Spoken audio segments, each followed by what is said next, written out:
शास्त्रों में मौनी अमावस्या का विशेष महत्व है। इस अमावस्या के दिन स्नान और दान का बहुत महत्व होता है। इस दिन भगवान शिव और विष्णु भगवान की पूजा करने का विधान है। साथ ही इस दिन पवित्र नदी में स्नान करना बहुत फलदायी माना जाता है। इस साल मौनी अमावस्या का त्योहार 29 जनवरी यानी कि आज है। वहीं आपको बता दें कि इस दिन महाकुंभ का दूसरा स्नान भी है। वहीं अगर आप इस दिन व्रत रख रहे हैं तो आपको व्रत कथा पढ़ना बेहद जरूरी है, वरना आपका व्रत पूर्ण नहीं माना जाएगा। आइए जानते हैं इस व्रत कथा के बारे में। कांचीपुरी नगरी में एक देवस्वामी नाम का ब्राह्मण अपना पत्नी धनवती और 7 पुत्र और एक पुत्री के साथ रहता था। उनकी पुत्री का नाम गुणवती था। ब्राह्मण में अपने 7 बेटों की शादी कर अपनी पुत्री के लिए सबसे बड़े बेटे को वर तलाशने के लिए भेजा। इसी दौरान किसी पंडित में उनके पुत्री की जन्म कुंडली देखी और उसकी बारे में ऐसी बात बताई जिसे सुनकर सब चौंक गए। पंडित ने बताया कि देवस्वामी की कुंडली में एक दोष है, जिसके कारण पुत्री विधवा हो जाएगी। इसके बाद देवस्वामी ने इसके उपाय के बारे में पूछा। पंडित ने बताया कि सोमा का पूजन करने से यह दोष दूर हो सकता है।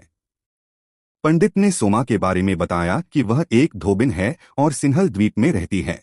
उसे जैसे तैसे प्रसन्न करके यहाँ लेकर आओ।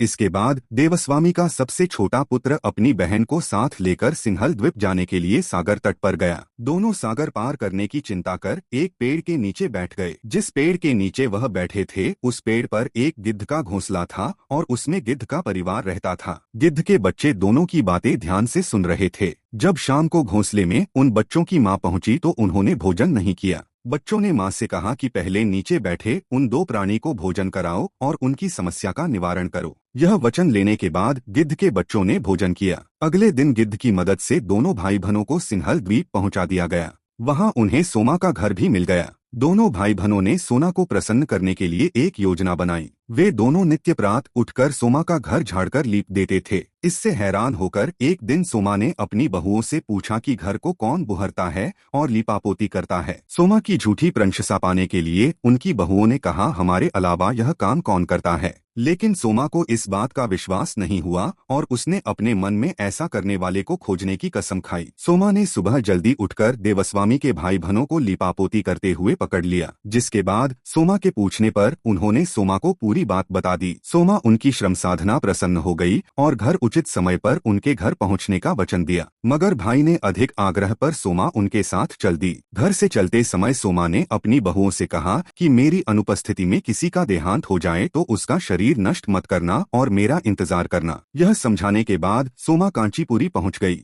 दूसरे दिन गुणवती के विवाह का कार्यक्रम तय हो गया। सप्तपदी होते ही उसका पति मर गया। सोमा ने तुरंत अपने संचित पुण्यों का फल गुणवती को प्रदान कर दिया। इसके बाद गुणवती ने भगवान विष्णु की पूजा कर पीपल के पेड़ की 108 परिक्रमाएं की, जिसके बाद गुणवती का पति जीवित हो उठा। सोमा उन्हें सौभाग्यवती का आशीर्वाद देकर अपने घर लौट गई। उधर गुणवती को पुण्यफल देने के बाद सोमा के पुत्र जामाता तथा पति की मृत्यु हो गई। सोमा ने पुण्यफल संचित करने के लिए मार्ग में अश्वत्थ पीपल वृक्ष की छाया में विष्णु जी का पूजन करके 108 परिक्रमाएं की। इसके बाद परिवार के मृतक जन जीवित हो गए। जय श्री हरि।